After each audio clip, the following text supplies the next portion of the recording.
Hello friends, Ayan's വേൾഡിലേക്ക് എല്ലാ കൂട്ടുകാർക്കും സ്വാഗതം. ഇന്ന് ഞാനിവിടെ ഒരു പുതിയ റെസിപ്പി ആയിട്ടാണ് എത്തിയിട്ടുള്ളത്. എഗ്ഗ് റൈസിൻ്റെ റെസിപ്പിയാണ് ഇന്ന് ചെയ്യുന്നത്. വളരെ ടേസ്റ്റി ആയിട്ടുള്ള, അതുപോലെ തന്നെ സൈഡ് ഡിഷുകളൊന്നും ഒരുപാട് വേണ്ടാത്ത ഒരു റൈസാണ് ഇന്ന് ഞാൻ റെഡിയാക്കുന്നത്. സലാഡിനൊപ്പം അടിപൊളിയായിട്ട് കഴിക്കാം.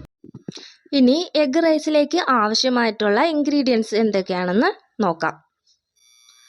ഞാൻ ആദ്യം തന്നെ ഇവിടെ എടുത്തിട്ടുള്ളത് ഒരു ക്യാരറ്റ്, ഒരു മീഡിയം സൈസ് വലിപ്പത്തിലുള്ള ക്യാരറ്റ് ചെറുതായിട്ട് അരിഞ്ഞെടുത്തിട്ടുണ്ട്.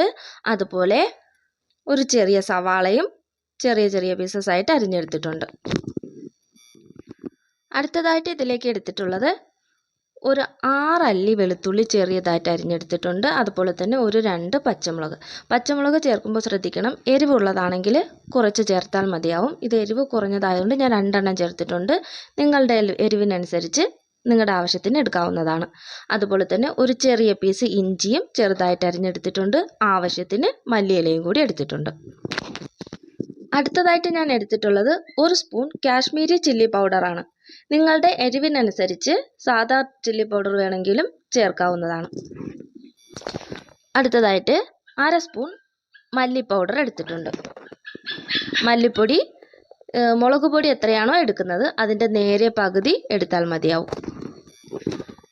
1/4 സ്പൂണോളം ഗരം മസാല കൂടി എടുത്തിട്ടുണ്ട്. അടുത്തതായിട്ട് 1/2 സ്പൂൺ കുരുമുളക് പൊടി എടുത്തിട്ടുണ്ട്.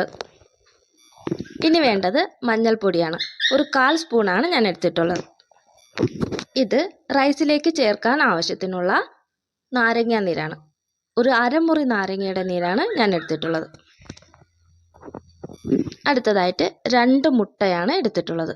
ഒരു 3 എണ്ണം വേണമെങ്കിലും ചേർക്കാം. ഞാൻ അരിയുടെ അളവ് 2 കപ്പാണ് എടുത്തിട്ടുള്ളത്. 2 കപ്പ് അരി എടുത്തതുകൊണ്ട് തന്നെയാണ് ഇത്രയും ഇൻഗ്രീഡിയൻസ് എടുത്തിട്ടുള്ളത്. നിങ്ങൾ അരി കൂടുതലാണ് എടുക്കുന്നതെങ്കിൽ അതനുസരിച്ച് മുട്ടയുടെ അളവും അതുപോലെ തന്നെ വെജിറ്റബിൾസും മസാലയും കൂട്ടിയെടുക്കേണ്ടതാണ്. ഇനി ആദ്യം തന്നെ റൈസ് ഒന്ന് വേവിച്ചെടുക്കണം. കൈമ റൈസാണ് ഞാൻ എടുത്തിട്ടുള്ളത്. അളവ് ഞാൻ നേരത്തെ പറഞ്ഞല്ലോ, 2 കപ്പാണ് എടുത്തിട്ടുള്ളത്. ഇനി ഇതിലേക്ക് ആവശ്യത്തിന് വെള്ളവും കൂടി ചേർത്ത് വേവിച്ചെടുക്കാം. ഞാൻ കുക്കറിലാണ് വേവിച്ചെടുക്കുന്നത്.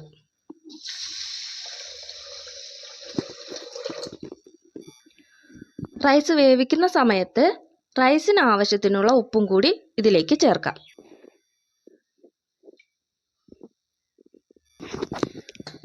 ഇനി ഇത് ഒരു ഒറ്റ വിസിൽ വരുന്നത് വരെ മാത്രം വേവിച്ചാൽ മതിയാകും. അധികം വെന്ത് കുഴഞ്ഞു പോകാതെ നോക്കണം. റൈസ് വേവിച്ച് മാറ്റി വെച്ച ശേഷം അടുത്തതായിട്ട് ഒരു കടായി അടുപ്പത്ത് വയ്ക്കാം. അത് ചൂടായ ശേഷം ഒരു 2 സ്പൂണോളം വെളിച്ചെണ്ണ ഇതിലേക്ക് ചേർക്കാം.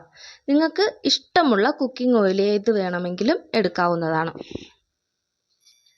എണ്ണ ചൂടായ ശേഷം ഇതിലേക്ക് കടുക് ഇട്ട് പൊട്ടിക്കാം. കടുക് നന്നായിട്ട് പൊട്ടി വരുന്ന സമയത്ത് ബാക്കി വെജിറ്റബിൾസ് ഒക്കെ ചേർക്കാം.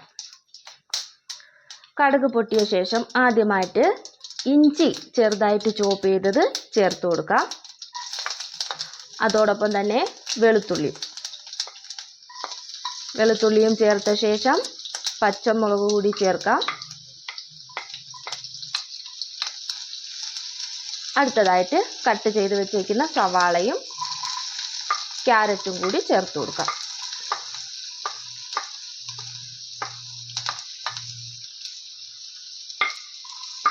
ഇത്രയും ചേർത്ത് നന്നായിട്ടൊന്ന് വഴറ്റി യോജിപ്പിച്ചെടുക്കണം. വെജിറ്റബിൾസ് എല്ലാം തന്നെ നന്നായിട്ടൊന്ന് വെന്ത് വരണം. അധികം കുക്കാവേണ്ട ആവശ്യമില്ല. ഒരു ഗോൾഡൻ കളർ ആവുന്നത് വരെ വേവിച്ചെടുക്കാം. ഗോൾഡൻ ബ്രൗൺ കളറായി പോവാതെ ശ്രദ്ധിക്കണം. അതുപോലെ നിങ്ങൾക്ക് ഇഷ്ടമുള്ള ഏത് വെജിറ്റബിൾസ് വേണമോ ഇതിലേക്ക് ചേർക്കാവുന്നതാണ്. ക്യാബേജ്, അതുപോലെ തന്നെ കോളിഫ്ലവർ, ബീൻസ്, അങ്ങനെയുള്ള ഏത് വെജിറ്റബിൾസ് വേണമെങ്കിലും നിങ്ങൾക്കിതിലേക്ക് ചേർക്കാവുന്നതാണ്.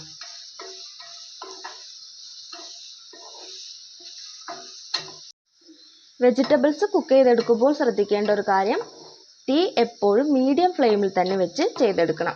ഹൈ ഫ്ലെയിമിൽ വെച്ച് കഴിഞ്ഞാൽ പെട്ടെന്ന് കരിഞ്ഞു പോകാൻ സാധ്യതയുണ്ട്. അതുകൊണ്ട് മീഡിയം ഫ്ലെയിമിൽ വെച്ച് തന്നെ വെജിറ്റബിൾസ് റെഡിയാക്കി എടുക്കണം. വെജിറ്റബിൾസൊക്കെ ഒന്ന് ചെറുതായിട്ട് വഴണ്ട് വന്നു കഴിഞ്ഞാൽ ഒരു മൂടി വെച്ച് അടച്ച് വേവിക്കാം.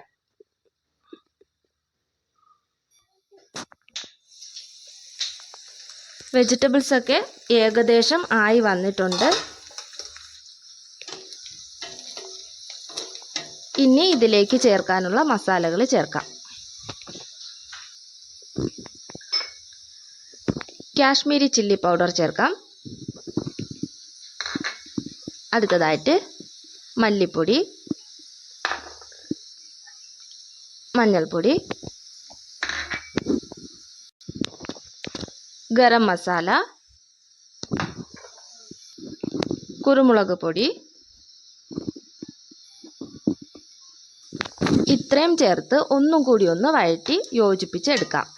ഈ സ്റ്റേജിൽ ആവശ്യമായിട്ടുള്ള ഉപ്പും കൂടി ചേർക്കാം. റൈസിന് ആവശ്യത്തിന് ഉപ്പ് നമ്മൾ ചേർത്തിട്ടുണ്ട്. ഇതിലേക്ക് വെജിറ്റബിൾസിന് ആവശ്യത്തിനുള്ള ഉപ്പും കൂടി ഇപ്പോൾ ചേർക്കാം.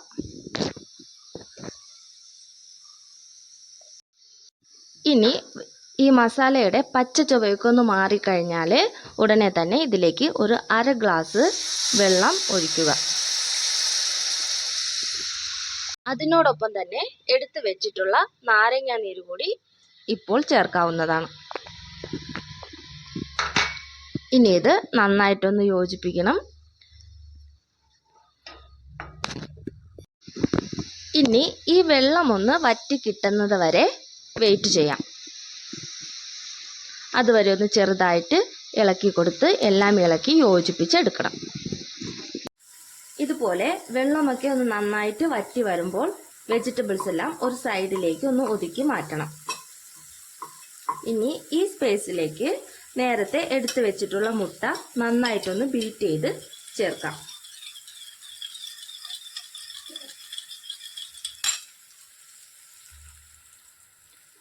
മുട്ട ചേർത്ത ഉടനെ ഇളക്കി കൊടുക്കരുത്.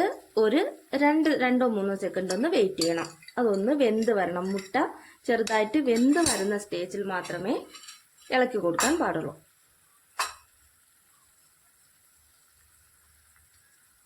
ചെറുതായിട്ടൊന്ന് വെന്ത് വരുന്നത് വരെ വെയിറ്റ് ചെയ്യാം. അടിഭാഗമൊക്കെ ചെറുതായിട്ടൊന്ന് വെന്ത് തുടങ്ങിയിട്ടുണ്ട്, വെന്ത് വന്നിട്ടുണ്ട്. ഇനി മുട്ടയും വെജിറ്റബിൾസും കൂടി ഒന്ന് മിക്സ് ചെയ്ത് യോജിപ്പിക്കാം.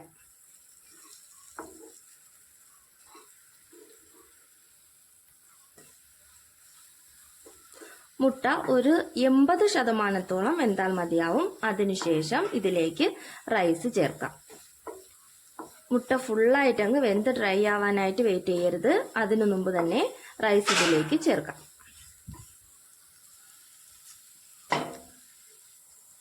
വേവിച്ച് മാറ്റിവെച്ച റൈസും കൂടി ഇതിലേക്ക് ചേർത്ത് യോജിപ്പിച്ച് എടുക്കാം. റൈസിലേക്ക് എടുത്തു വെച്ചിട്ടുള്ള മല്ലിയില കൂടി ചേർക്കാം.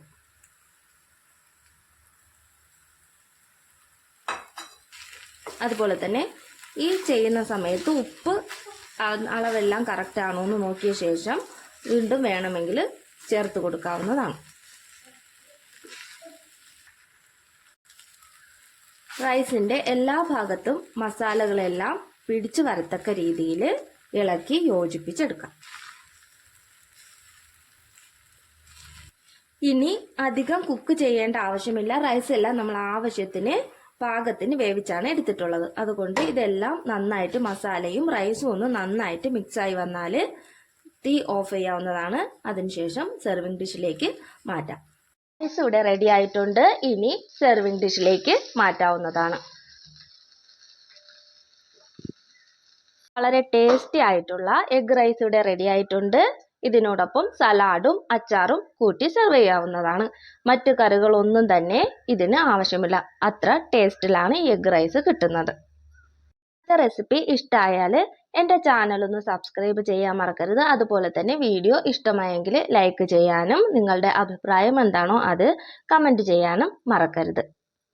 അപ്പോൾ ഇന്നത്തെ വീഡിയോ ഇത്രയേ ഉള്ളൂ. എല്ലാവർക്കും ടാറ്റാ, ശുഭദിനം.